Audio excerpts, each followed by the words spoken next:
What if? What if you had a friend who died without knowing Jesus as their personal Savior? What if he or she went to hell? What if one day you received a letter in the mail from beyond? A letter from hell. A letter from your friend in the flames of eternal torment.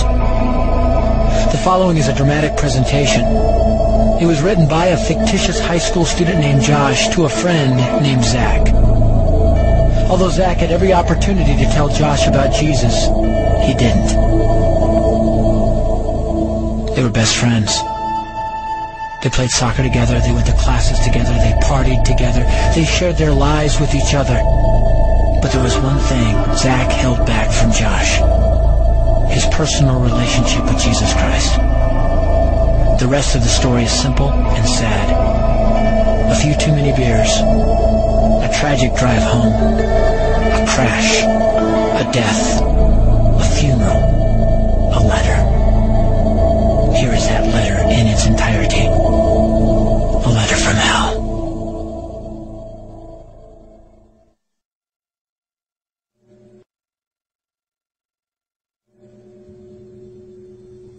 Dear Zach, I died today.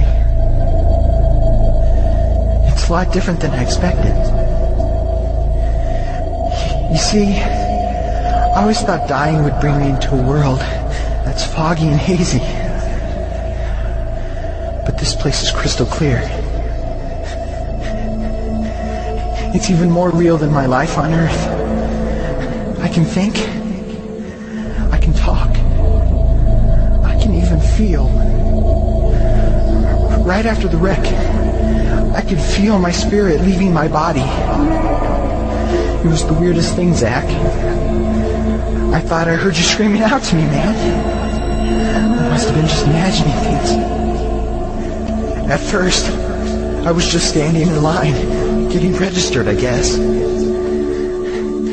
They asked me for my name and began to look in this thing they call the Book of Life. I guess they couldn't find it, though, because this huge angel standing next to me grabbed me by the arm and started dragging me away. I was terrified. I had no idea what was going on. I asked the angel where he was taking me, but he didn't answer. So I asked him again. Finally, he told me that only those whose names were written in the Book of Life could enter into heaven. And the rest would be condemned to hell forever. Man, I was scared. The angel threw me into some kind of holding cell where I've been sitting and thinking for a long, long time. Do you want to know what I've been thinking about? I've been thinking about you. Zach, you're a Christian. You told me so yourself. I mean, we talked about it 3 different times today. Kelly brought it up, and you laughed it off. Coach Adams brought it up, and you changed the subject.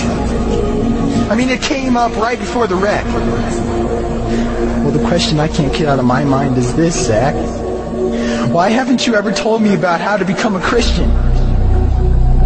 I mean, you say you're my friend, but if you really were, you would have told me about this Jesus and told me how to escape this terrible place that I'm headed for. I can feel my heart pounding in my chest. The angels who have been chosen to cast me into hell are coming down the hallway. I can hear their footsteps. I've heard of this hell, Zach. They call it the lake of fire. I can't stand it, Zach. I'm terrified. No, the angels are at the door. Oh, no. No! They're coming in, and they're pointing at me. They're grabbing me and carrying me out of the room. I can already smell the burning sulfur and brimstone. I can see the edge of the cliff where hell burns. This is it. I am without hope. We're coming closer, closer, closer. My heart is bursting with fear. They're holding me over the flames. I'm damned forever. This is it. They have thrown me in. Fire. Pain. Hell. Why, Zach? Why didn't you ever tell me about Jesus?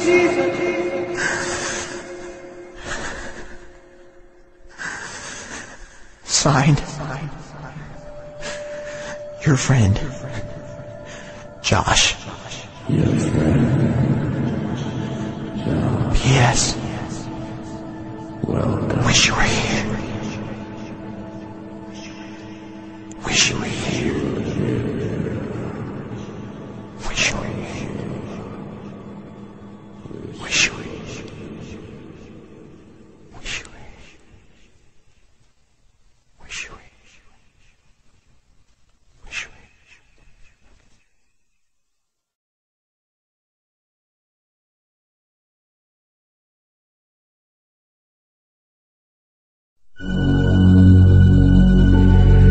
Don't bother me. Don't bother me with souls to save. I have my own agenda. There's school to do, sports to play, important stuff to attend to. Don't bother me with my friend at work. He's got his own religion. I don't have time to change his mind. He'll make his own decision. Don't bother me with that little girl, the girl playing in the street. She's much too young to understand that the Savior she can meet. Don't bother me with the sounds I hear, the sounds of people shrieking, although I wonder who they are. Who are these victims screaming? Don't bother me with who they are. I really don't want the blame. 'Cause it's my friend at work and that little girl.